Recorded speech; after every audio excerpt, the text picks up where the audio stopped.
आप देख रहे हैं बीए न्यूज, खबर हमारी फैसला आपका। इस वक्त की बड़ी खबर। बरेली एसएसपी अनुराग आर्य के निर्देश पर साइबर ठगी करने वाले गिरोह के 4 सदस्यों को गिरफ्तार किया। इसी कड़ी के अंतर्गत आईवीआरआई के वैज्ञानिक के साथ 1,29,00,000 की साइबर ठगी करने वाले गिरोह का भंडाफोड़ करते हुए 4 अभियुक्तों को पुलिस ने बड़ी तत्परता के साथ गिरफ्तार किया है।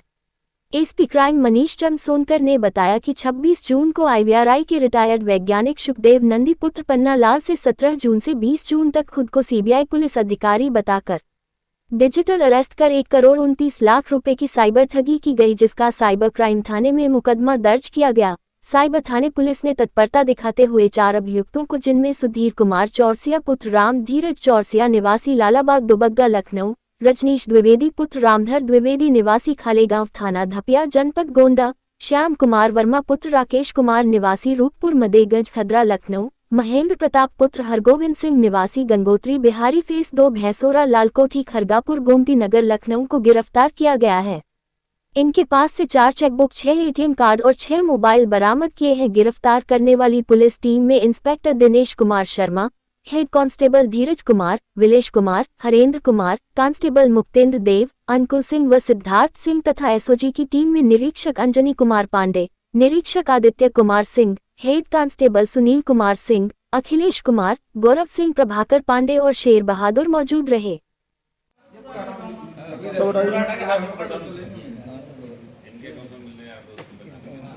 भैया जरा मुंह सामने कर लीजिए, थोड़ा पीछे हटे भैया आप लोग साथ में आइए भैया, भैया पास में आ जाओ भैया। कोतल थोड़ा सा अंदर आ जाइए। सर सामने देखिए।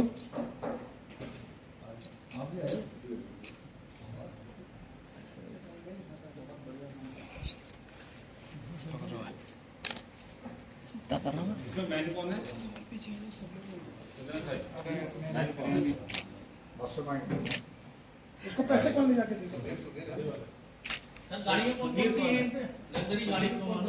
भाई साहब, भाई साहब हेलो। मेडिकल क्या ये जो आरोपी गिरफ्तार किए गए उनके पास से क्या क्या बरामद हुआ है और आखिर इस गैंग में कैसे जुड़े, क्या बताया उन्होंने?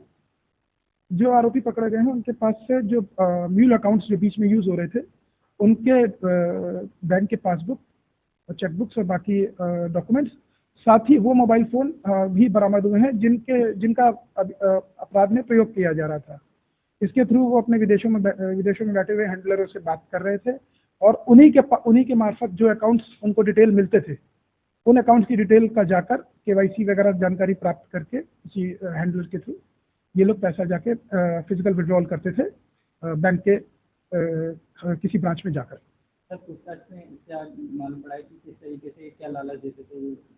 म्यूल अकाउंट होल्डर जो होते हैं उनको जो अमाउंट होता है, ज्यादातर वो लोग अपना अकाउंट किसी को किराए पे दे देते हैं, कितना पैसा आएगा या हर महीने में इतना पैसा लूंगा, और या फिर जो है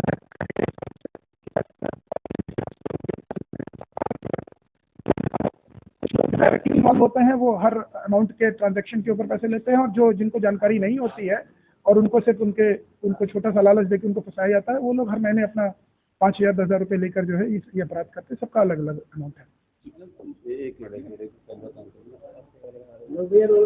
सर जानना चाहेंगे, गैंग पकड़ा है जो साइबर ठगी करना अंजाम दे देगा, किस तरह से ये आरोप फंसाते थे लोगों को और कौन है किस तरह से पूरा अंजाम देते थे? ये 26 जून को श्री सुखदेव जी हैं, रिटायर्ड कर्मी हैं आईवीआरआई के, उनके द्वारा थाना इज्जत नगर में अभियोग पंजीकृत कराया गया 16/25, जिसमें उनके साथ डिजिटल अरेस्ट करके 1,29,00,000 रुपए की ठगी करी गई।